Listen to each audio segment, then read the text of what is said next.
Questão 3.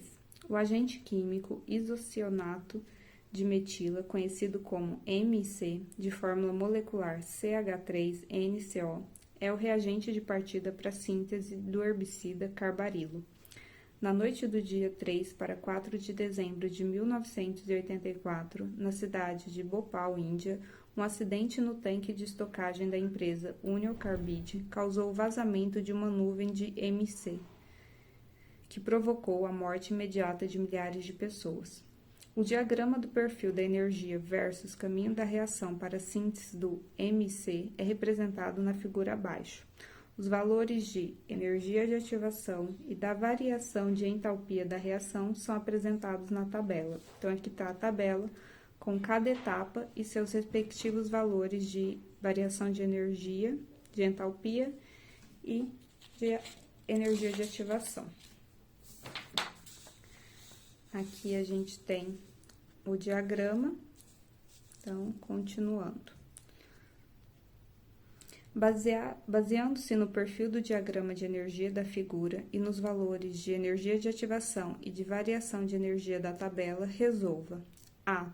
Represente as equações balanceadas das etapas que compõem o mecanismo da reação de síntese do MIC e a sua equação global. Indique a etapa determinante da velocidade.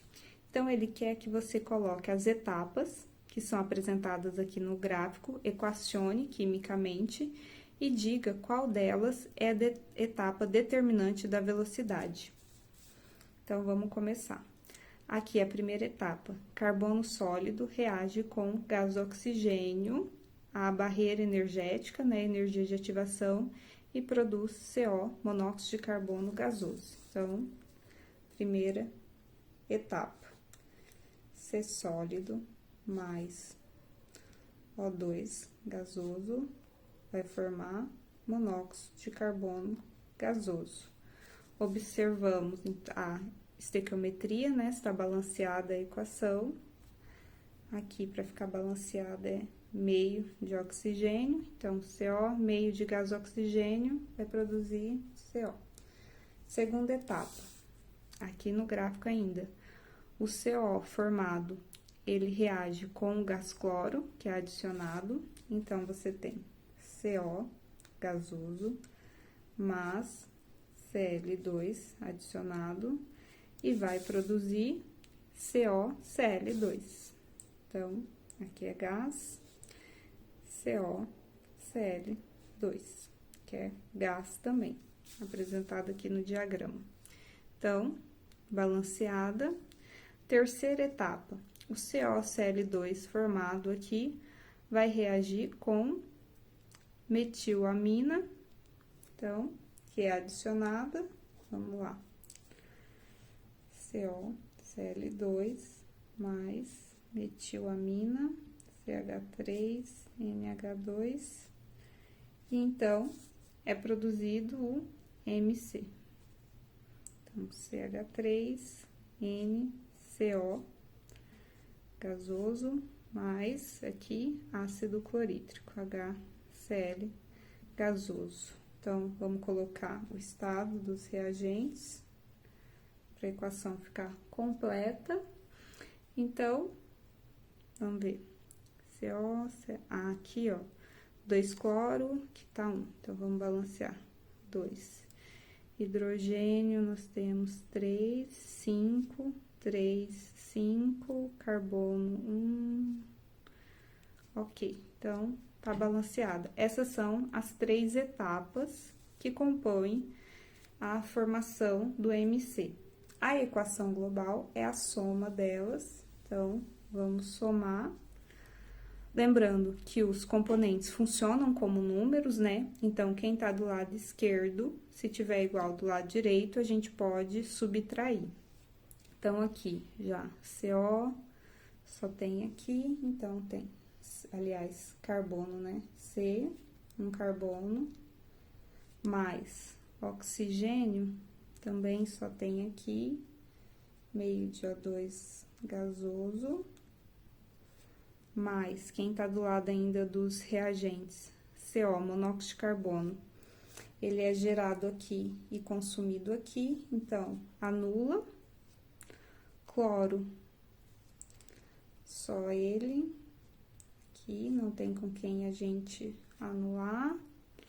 Ainda do lado dos produtos, COCl2, só que ele é produzido aqui e consumido aqui. Então, a gente anula também. E metilamina também, só tem aqui. Agora, olhando do lado dos produtos, que foi consumido na outra etapa, consumido na outra etapa. Então, nós temos como os produtos o MC mais 2 mols de ácido clorídrico. Então, essas são as etapas e essa é a equação global do processo, que é a soma dessas etapas. Agora, ele pediu também para a gente determinar qual que é a etapa determinante da velocidade.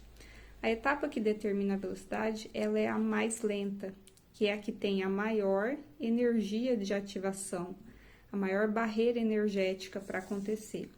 Pelo gráfico, a gente já vê que é a etapa 3, ó. A última etapa é a de maior barreira energética, maior energia de ativação. Mas ele também deu aqui os valores de energia de ativação e a gente confirma, ó. A primeira etapa é mais 65, a segunda mais 50 e a terceira, ó, mais 225. Olha só. Então, a etapa mais lenta é a que vai determinar a velocidade da reação. É a terceira etapa. Agora, vamos para B. Calcule a variação de energia da reação e classifique-a como exotérmica ou endotérmica.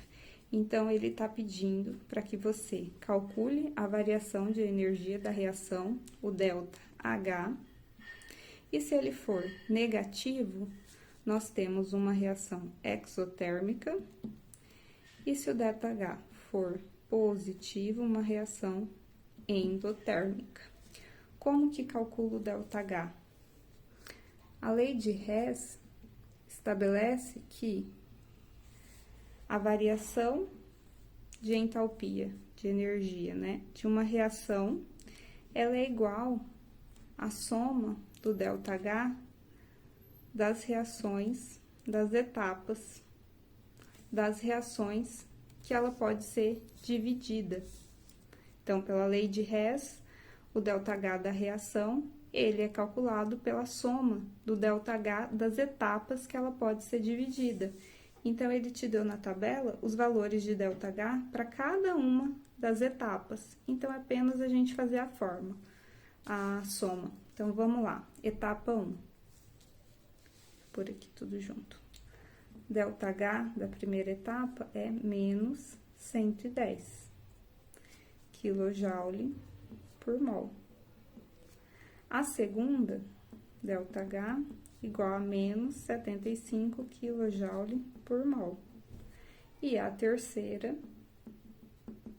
mais 195 kJ por mol.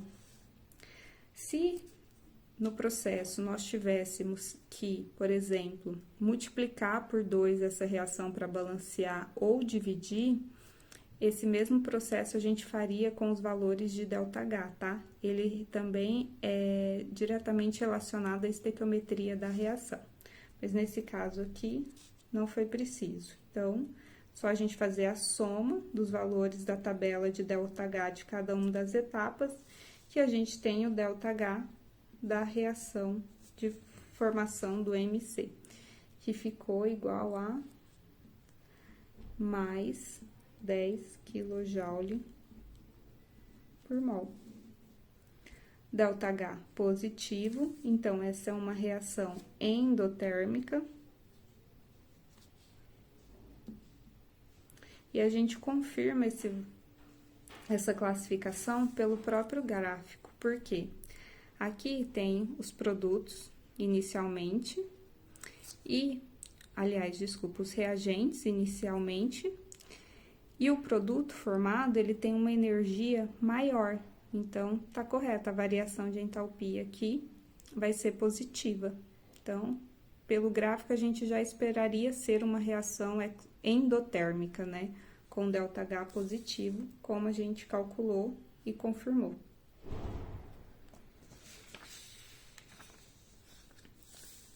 Então, agora, letra C. Experimentos cinéticos mostram que a velocidade da reação é independente das concentrações de carbono, oxigênio e cloro, mas é de segunda ordem em relação à metilamina.